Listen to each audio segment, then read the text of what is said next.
Olá, amigos, quero cumprimentá-los, agradecendo a Deus por mais esse momento em que nós vamos estudar a lição que fala sobre a educação e a igreja. Como a educação cristã pode ampliar nossa visão, nosso horizonte espiritual. A lição número 9 fala sobre a igreja e a educação. A lição de quinta-feira, compartilhando a nossa vida, ou como nós podemos testemunhar a respeito do que Jesus fez em nossa vida. Isso é compartilhar a nossa vida. Quando nós olhamos o conceito de igreja, que vem do Novo Testamento, principalmente a igreja primitiva, nós percebemos que ali a igreja se reunia em pequenos grupos, numa fé crescente. Era algo assim muito abençoado. O povo louvando a Deus, adorando a Deus, compartilhando as coisas com amor fraternal e funcionando como uma espécie de escola espiritual, onde as pessoas aprendiam muito sobre a vontade divina e viam como o testemunho pessoal é uma grande ferramenta para pregar o evangelho de forma eficaz. As pessoas que estavam de fora viam aquela igreja, aquela comunidade com uma fé tão crescente, algo diferente do que existia em Jerusalém. Viam as pessoas assim, com amor fraternal, as pessoas assim, se colaborando, fazendo assim gentilezas, cordialidades.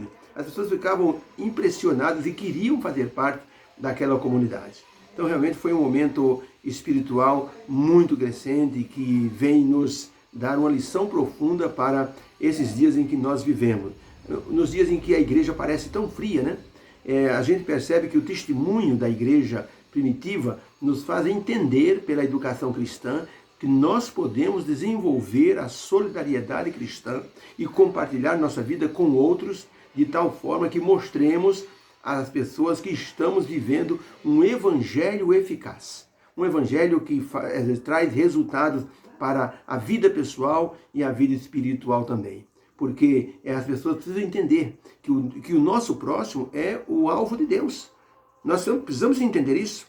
O nosso próximo é o alvo de Deus. Não se pode acreditar num cristão que esteja apenas assim pensando em si na questão de evangelismo, na questão de compartilhar o bem, aquilo que recebeu de Deus. O pastor Everett, quando terminou a Segunda Guerra, houve uma preocupação muito grande dele e da esposa. Por quê? Porque na Hungria, por exemplo, havia muitas pessoas que estavam desabrigadas. As bombas haviam destruído a maioria das casas. E as pessoas estavam assim, sem ter para onde ir. Havia uma comissão nos Estados Unidos que era a comissão de alocar pessoas que eram refugiados de guerra. E o pastor Everett com a esposa pensando o que podemos fazer para compartilhar assim a nossa solidariedade, a bondade cristã. E então eles resolveram o seguinte: vamos fazer o seguinte, vamos fazer a comissão de alocação de pessoas e vamos dizer para eles que nós temos vaga para um casal aqui em casa. Eles foram, fizeram o cadastro, e logo a comissão fez com que um casal da Hungria fosse, aliás era um casal, eles eram recém-casados, olha só, e foram até a casa do pastor para serem hospedados. Lógico, o pastor foi buscá-los no local e os trouxe para casa e eles ficaram então hospedados na casa do pastor. O interessante é que eles não falavam uma palavra de inglês e o pastor e a esposa também não falavam húngaro. E eles então se comunicavam pela linguagem do amor, a linguagem universal. Mas uma coisa foi espetacular, o Espírito Santo agiu poderosamente, porque o pastor ensinou esse casal a orar, esse casal participou dos cultos junto com ele, participou da ida na igreja ao sábado, e quando saíram de lá, eles ficaram 3 meses lá. Quando saíram da casa do pastor Everett, eles estavam conscientes de que Jesus é o grande Salvador. Olha que coisa maravilhosa. Fora isso, o pastor Everett gostou tanto da experiência que hospedou mais 25 casais. Olha que bênção. E com isso ele levou essas pessoas também a conhecer o Senhor Jesus Cristo, entregar a vida a Ele. Pergunta número 5 de quinta-feira tem a seguinte expressão: como a mensagem de Paulo aos Tessalonicenses nos mostra como deve ser o nosso testemunho cristão. Paulo escreveu à igreja de Tessalônica e às outras igrejas, mas a igreja de Tessalônica em especial, Paulo mostrou como deveria ser a nossa espiritualidade e a nossa hospitalidade cristã. A resposta está no livro de 1 Tessalonicenses 2, de 6 a 8, que eu vou ler, diz assim, Paulo escrevendo, dizendo assim: meus irmãos, nós não buscamos glória de homens, quer de vós, quer de outros, embora pudéssemos, como apóstolos de Cristo, ser-vos pesados, ou seja, ser sustentado por vocês. Mas no verso 7 ele diz assim: antes nós nos apresentamos brandos entre vós, qual uma ama que acaricia seus próprios filhos. Assim, nós, sendo-vos tão afeiçoados de boa vontade, desejávamos comunicar-vos não somente o Evangelho de Deus, mas ainda as nossas próprias almas, porquanto vos tornastes muito amados de nós. Olha que expressão do apóstolo Paulo maravilhosa. O apóstolo Paulo diz: irmãos, a gente podia ter sido pesado para vocês, mas nós, assim, tratamos vocês como se uma mãe tratasse um filho. E nós nos afeiçoamos a vocês.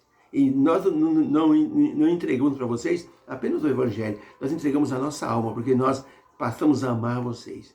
Essa é uma expressão maravilhosa.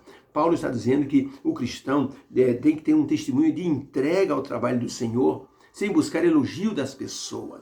Devemos ser solidários em levar as cargas uns dos outros e testemunhar principalmente sobre a salvação em Cristo, mostrando amor fraternal com todos. O pastor da minha igreja, visitando uma irmã da igreja, descobriu que do lado da casa dela tinha um barraco quase caindo dentro do córrego, com uma mãe gestante e com mais 2 filhos.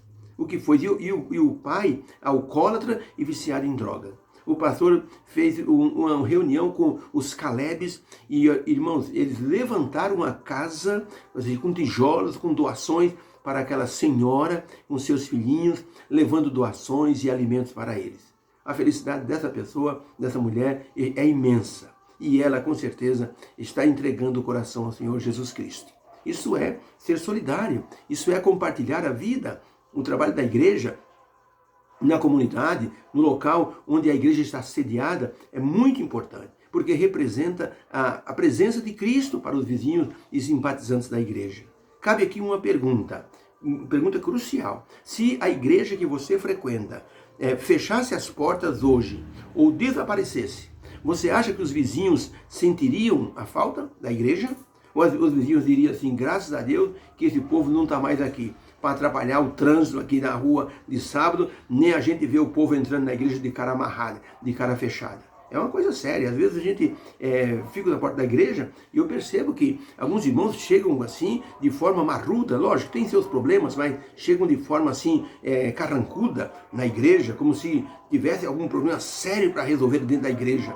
E nem dão bom dia para as pessoas que estão em redor. Então isso torna a igreja antipática para as pessoas que moram em redor. Tá? Por isso, às vezes a deselegância de alguns irmãos da igreja causa uma má impressão da igreja para as pessoas que estão em redor.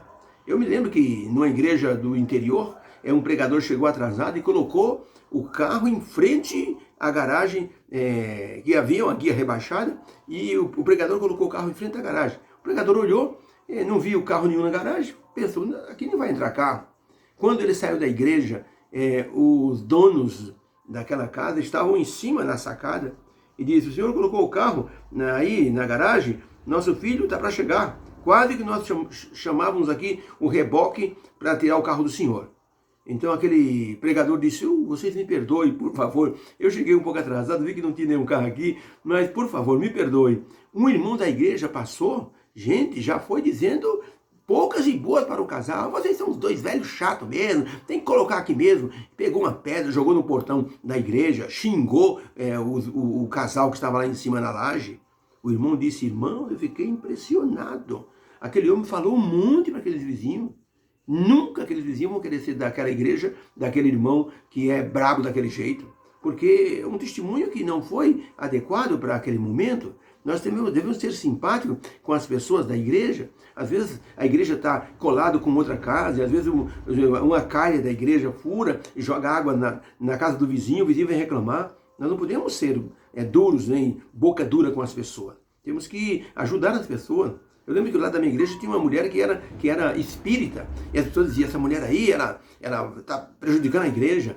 Mas depois de um tempo, a irmã da Adra foi lá, convidou aquela mulher para que ela viesse assistir um programa das mães. Ela veio, o Ministério da Mulher fez um programa, convidaram aquela mulher, ela veio também. No final, ela recebia, assim, ajuda da igreja e se tornou uma pessoa muito amiga da igreja. Até chamava a irmã da Ada de pastora. A pastora Sônia está aí. Disse, não, ela não é pastora, ela é a diretora da assistência social.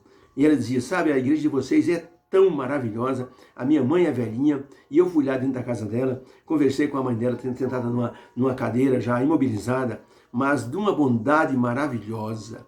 E eu pensei, já pensou, se a gente discrimina a pessoa e rotula a pessoa, porque a pessoa tem uma religião diferente, e com isso a mulher hoje é simpática à igreja e está procurando receber os estudos para conhecer a mensagem da igreja. Ellen White, no livro Obreiros Evangélicos, na página 38, diz assim, o povo de Deus deve ocupar seus lugares como obreiros, compartilhando as dores de seus semelhantes, da mesma maneira que o Salvador participou das pessoas do seu tempo.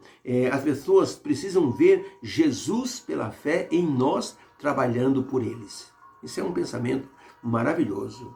Nós precisamos mostrar Jesus através de nossas atitudes. As pessoas olham o nosso proceder e comparam com as nossas palavras e a maneira de confiar e as nossas maneiras de ser e conferem se aquilo que nós estamos fazendo está de acordo com aquilo que nós professamos. A maioria das pessoas sabe que se a pessoa é crente, a pessoa tem que ter um comportamento adequado. Então as pessoas já têm esse tipo de raciocínio. Então quando nós saímos fora disso, as pessoas já comparam. Opa, ele está agindo de um jeito e ele prega de outro jeito, ou ele fala de outro jeito. Uma garotinha perguntaram para ela, como é que você conserva assim Jesus no seu coração e como é que você consegue ser uma boa menina todo o tempo? Ela diz assim, eu guardo Jesus no meu coração. E quando vem o diabo me tentar, ele bate na porta do meu coração. Eu digo, Jesus, você pode atender? E Jesus vai atender e o diabo, quando vê Jesus, diz, desculpa, bati na porta errada. E sai em retirada e eu fico livre do diabo e de suas tentações. Isso parece ser o resultado de ter Jesus na vida de forma clara. E assim nós conseguimos compartilhar da melhor maneira a nossa vida cristã. É muito importante que nós pensemos o que Cristo disse. Vós sois a luz do mundo. Vós sois o sal da terra. Vocês devem iluminar, vocês devem modificar o ambiente onde vocês estão inseridos. Que Deus nos abençoe. Possamos ter aprendido na lição de quinta-feira que compartilhar a nossa vida é uma tarefa de todo cristão, de todo aquele que ama o Senhor Jesus. Deus te abençoe. Amém.